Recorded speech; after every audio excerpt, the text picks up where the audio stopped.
Of course, we have states now. It would be really nice to have some sort of transitional animation so that these colors are gradually changing and they kind of blend the states into one another. Now, we can do this in QML fairly easily.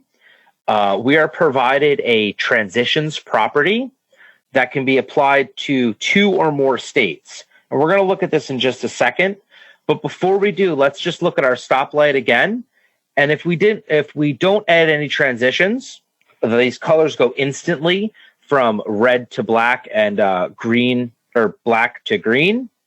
But once we add the transitions, what's going to happen is more like what you see in the middle here, where we're going to have these intermediate colors for our lights. So now, if you remember, we had defined 2 states before, a stop state and a go state. Now, we're going to go ahead and define a transition property.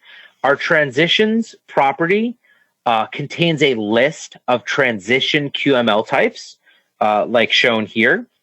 Our QML types for transition generally have a property from and to that we're going to use to define what state we want the transition to be applied when they're changing from, and the state that it is transitioning to. So here, if we look at our first one, for our property, when our state changes from stop to go, we have this property animation here. I'm not going to go too deep into the animations for this one, but what we're doing is we have a list of targets. Here we're targeting our stoplight and our go light. And then we also have a list of the properties that we want this animation to be applied to. In our case, we only want to apply it to the color animation. So we've only put color in our string here. And the last part here is the duration, which of course is how long this animation is going to take. Now, if I go ahead and run this in Qt Creator with our simple transition example, you can see what I've done is I've added it back. I've set it back to when we click the state changes. So I'm going to go ahead and run it. We're going to be in the stop state. When I click here, we're going to get a nice little transition that's going to transition us into the go state. And there you can see when I click again, we don't get a transition back. Now, the reason we're not getting this transition back is because we have only applied our transition from the stop state to the go state.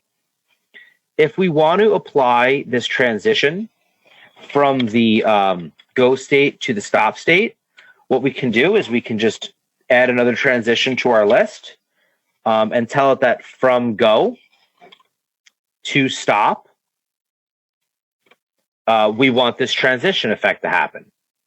So now when I run this, we'll have both of our transitional effects. So we'll see when I click, we get our transition to go to the go state.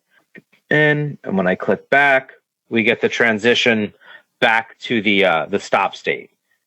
Now, of course, it is a little redundant to add this for all of your states, especially if for most of them you want to have this transition between them.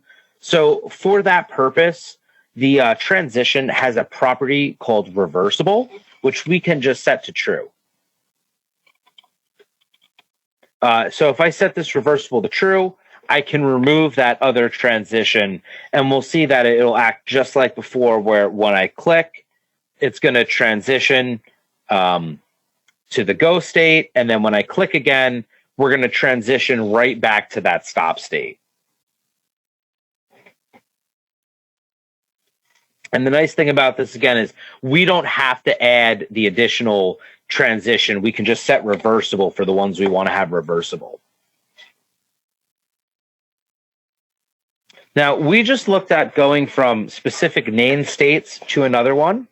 We can also use the wildcard to define any generic state.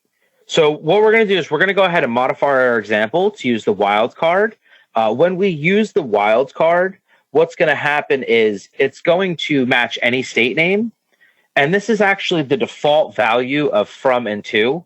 So if I just remove it here, we'll see a couple things happen. Let me switch to this one real quick, because what I've done here is I've set it up back to where when I push the left and the right buttons, the states change. And here we have our wildcard transition, which again, I could remove also. It's the default. So here now, we're not defining a default state to be stopped. So we're in the state where both of them are lit. So when I hold my left mouse button down, over the course of a second, it will transition to stop. And as I release, the transition is automatically going to go back to our unnamed state that was of default. And this happens because we've set the wildcards. And the same thing here, when we go to the go state, it automatically is going to apply that transition back to this unnamed state that we have. In fact, in this example, I've removed the names from all the states because they're using the whens. But this again is just to illustrate that any state with the wildcard matching, which is its default, as you can see by me removing it, will get the transition applied.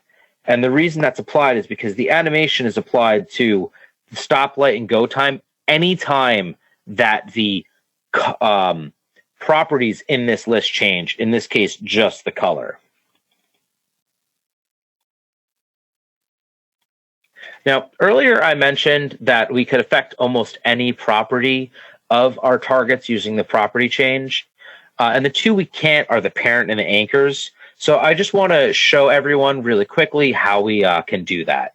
So before we get started, we're going to just set up with 3 rectangles here. We have a red rectangle, a yellow rectangle, and then we have a black rectangle, which is the current child of our red rectangle. So in the next slide, we're going to set up our state and transition. That's going to reparent the black rectangle to the yellow.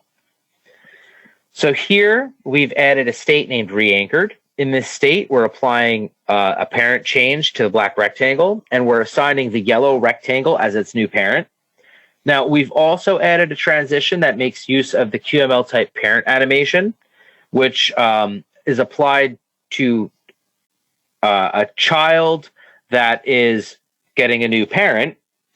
So when this happens, it's going to animate that change. Also, in our reanchored state, we are setting an X and a Y for our black rectangle once it becomes a child of that yellow rectangle. So if we were to run this, we would see that over 1 second, what would happen is our black rectangle would go from 0, 0 in the top corner of the red down to where it's seen here in the image. The same thing can be done if we anchor the black rectangle's left and right anchors in the re-anchored state. Instead of using a parent change, we're going to use an anchor. We're going to use anchor changes here, and we're going to tell what anchors are changing to the new item. So in our setup, the black rectangle would have been at 0, 0 with a size defined, and once it enters this state, the anchors would have been applied. So you'll see what we see here.